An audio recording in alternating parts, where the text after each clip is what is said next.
Greetings, friends and fellow cigar box guitar enthusiasts. You're blinding me with the light. This here is a GOLDTOP. And a couple of things I wanted to point out real quick here before we got started is the back angle. Since this is going to be modeled after Gibson Les Paul, sort of, GOLDTOP, then I wanted to explain one more time the back angle. Now this piece here has been cut off and removed so that it would fit inside the box. But I'm going to recycle this piece for the block. But before I do that, I wanted to show you the difference between how much is cut off here and how much is cut off here. So you can see here right by my fingernail, it's about maybe a little bit over 1/8 of an inch. I'm not talking about the fretboard, I'm talking about just this piece, this neck piece here, because that corresponds back here. So you can see back here, this is actually about 1/8 inch over 1/4 inch. So if I had the ruler on there, you could see here that this gap right here is greater, or the amount cut is greater than on here right next to the fretboard. And so what that does is it creates this angle down. I call the back angle. Now why do I think that's very important? Well, for a number of reasons. Because when it's inserted in the box, since there's less there, then it's going to tilt up. Does that make sense? It's still going to be in contact with the underside of the box here, right? But it has to tilt up in order to achieve that. It has to tilt up, right? So the block on the back side here, the block has to be thicker to tilt that up, and then thinner here on this side. All right, so it's a very complicated. I get questions all the time saying they think there's a large gap over here, but they don't understand that you have to tilt it up because you remove more stuff here, right? The plane of this is going to still match the plane of the inside of the top of the cigar box. Gosh, I hope that makes sense. I'll show you this also here. So you can see from this ruler here that I have less of a gap here, less than I do here. This is more. Okay, so this here is the plane of this would be what the strings are. So what this does here is this actually gives you more action over here where the saddle is, because it's higher. And this is classic Gibson style of construction. You also see this in the violins and the cellos, and that's why they have the real tall bridge, and that's because the back angle is so severe, so they can get their bow up in there and start shredding like that. So anyhow, I've become almost dependent on having high action with this hand over here.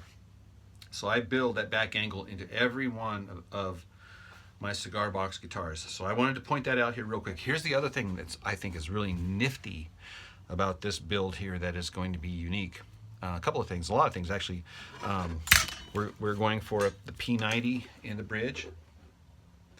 We are also, oh yeah, I found this door nail. So I'm going to use this to get the solder burns. So I'm going to have huge solder burns for the position markers.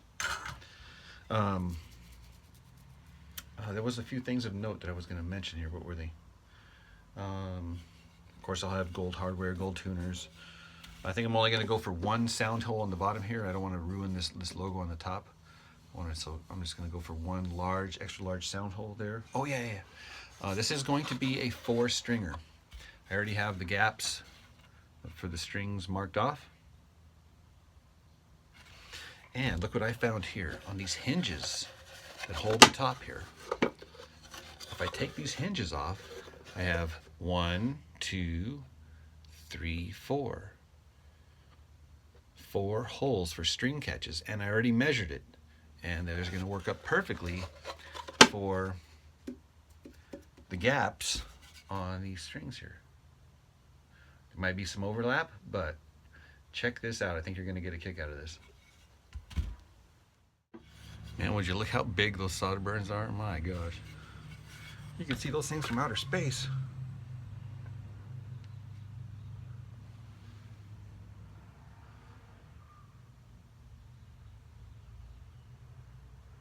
I got this heating iron on the maximum setting and it still takes a while. It's because it's such a large area you got to burn, right?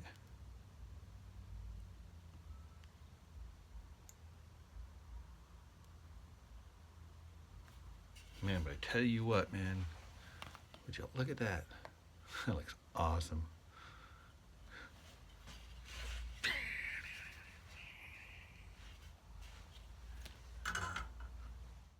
So these end pieces that we cut off, we are recycling them, reusing them for the blocks.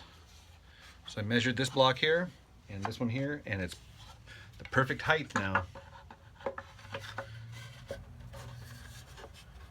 so that you have maintained flush and flush. You see those blocks? Perfect. Got a little different fretting strategy on this guy here. Normally, the ends of the frets here are about 45 degrees. This one here I went for like almost vertical. And the reason being is I want to maximize the surface area of the fret by lengthening this here. So if I change that angle, this up and down, it lengthens, because I'm gonna have 4 strings on here, right? So each string has, you know, wiggle room. This way it doesn't fall off the top or the edge of the fret there. So this is gonna give me opportunity to use my newfangled fretting file that I got from CB Giddy. See how this one's got the round curvature to it. So I'm guessing you just kind of go up and over the top. I mean, it looks like it's, nah, dude, it looks pretty good, man. Sheesh. All right, so learn something new every day. That's actually pretty cool. It's a time saver, because normally I would go over each fret this way and over this way, and then over the top. So wow, that works actually pretty good. So after filing those edges of the frets, and I knock it down with 400 grit sandpaper, and I get these mirror polished smooth edges on here. And next, what I'm going to do here is get some of this transformative dark stain, a little paper towel, a little breathing room, and I usually start off on the invisible part here just to make sure. It's dark, my gosh. All right, maybe a little too dark. If it went too dark like that, then I'd cover my position markers. All right, that's too dark. It's a good thing I tested it out here before I put it everywhere, right? Because then I would be too late. I'd be sanding it off. So I want to go with something a little lighter so that you can see these position markers. Found me some natural. So what I'm going to do is make a concoction where it's mostly natural and just a couple of drops of this, and then I'll see how it goes. All right, I got 20 drops of natural into here. That's 20 drops. And now I'm going to do 1 drop of the dark, and okay, take it back. I got about 5 drops. Yeah. All right. Yeah, it's probably gonna be too dark. Dang it, man! I tell you what, this dark stuff really goes a long way. That was like, it's like a 1-to-4 ratio. I'm guessing 20 drops of the clear, and then 5 drops of the dark. So let's see what it looks like here. Again, I'm testing this out on a portion that I'm not gonna. Man, that is still dark. What the heck? Sheesh. All right, back to the drawing board. All right, I just dumped in about 40 more drops. So now this is 60 drops clear and 5 drops of dark. And it's still dark, look at that, my gosh. But I actually tested it out right here on the end. And that's actually the color I was going for. So still dark, but not quite as dark as here. All right, so here we go. I always like this transformative part.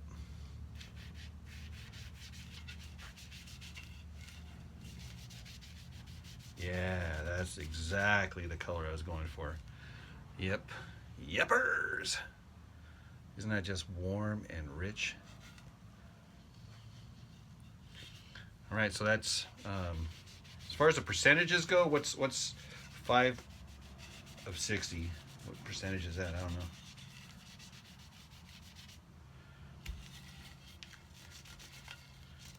Oh yeah. Look at that. Oh my gosh. Can you see that? That's exactly what we're after here. Yep. If you get it on thick, then it's darker, obviously. Okay. Choices.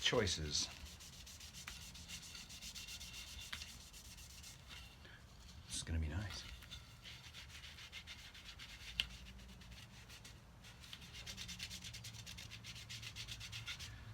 We're staining right over that gold top too.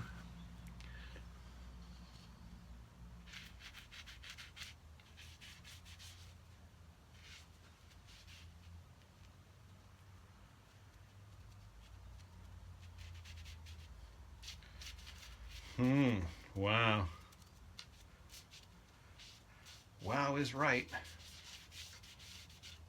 Oh yeah. Dang. I can't get over this. That is what you call transformed, my friend. Oh my gosh. Sheesh. All right, now gotta wait for it to dry. Hurry up and wait. Let's do something else. And since this is a gold top, I will be going with a Les Paul style switch. A peek inside of the gold top before we button it up. So there's two pickups, the embedded piezo and then the P90. So both the embedded piezo and the P90 feed to this switch here. Piezo's on this side and the P90's on this side. Then the output, which is the center, goes to the input. Then the output of the potentiometer goes to the jack. Everything is grounded. I do an extra ground wire in one of the hinge screws. And this chassis is the jumper to this chassis, and everything is grounded to the back of the volume control. Oh yeah, and then this one here, these two screws here, 1, 2, these are what hold in P90 to the neck. A couple of things to point out here. Notice this guy here, and this guy here, and this guy here, and you can see how it's just glued it to the underside there. So I have both cutouts, this cutout and this cutout, glued to the inside, exactly where they would go. So if you're looking through the sound hole, you're going to see the gold coin perfectly centered. Hinges, gold corners, gold. Look how big those corners are though.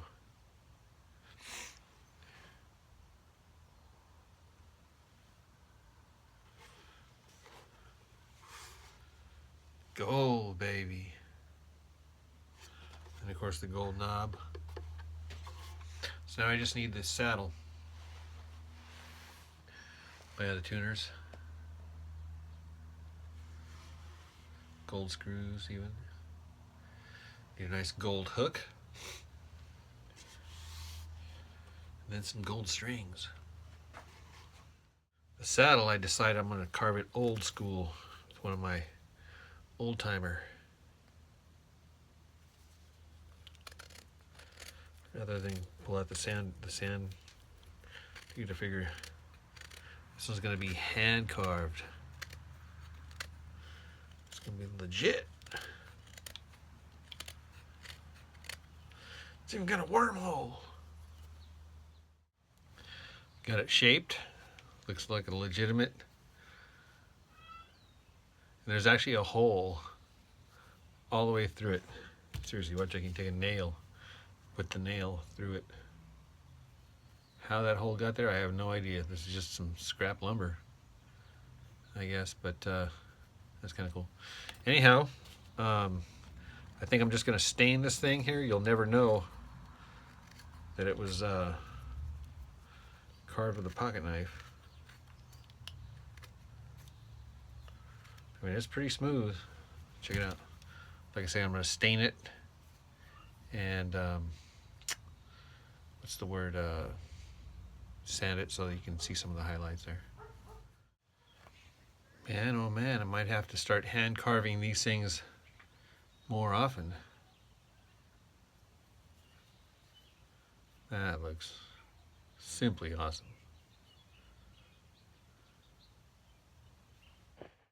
I am just putting these strings on, tuning this thing up. Listen how resonant this top is, my gosh.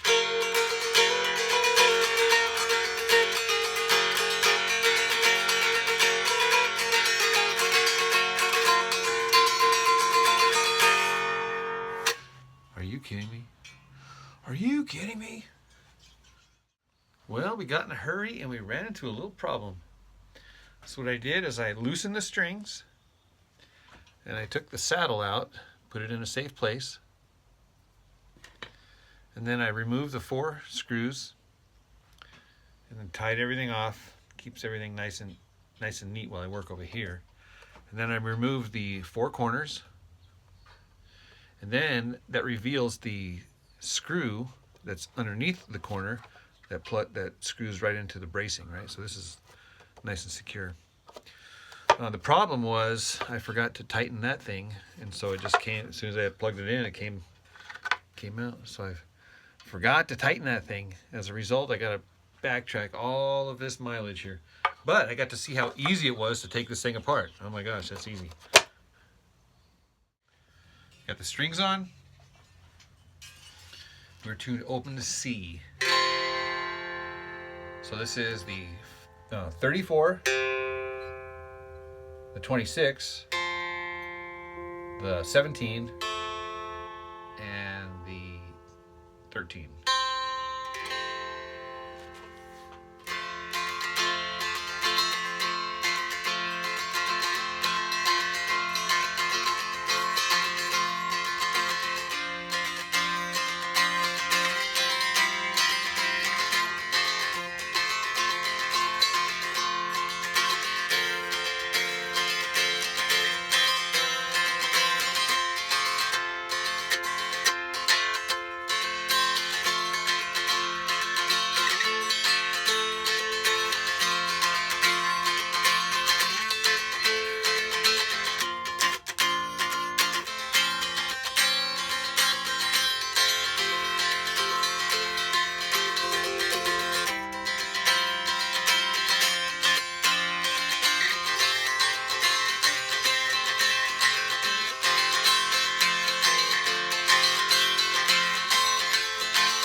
Alright, so we are plugged in, and we are on the single coil here.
And for those of you who want to hear the piezo,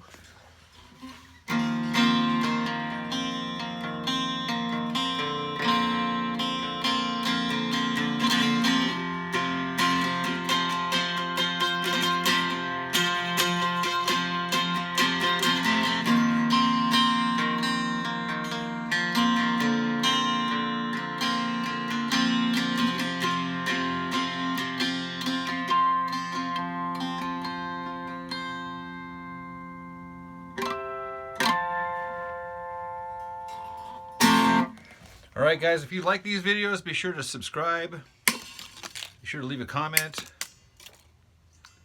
and be sure to check back.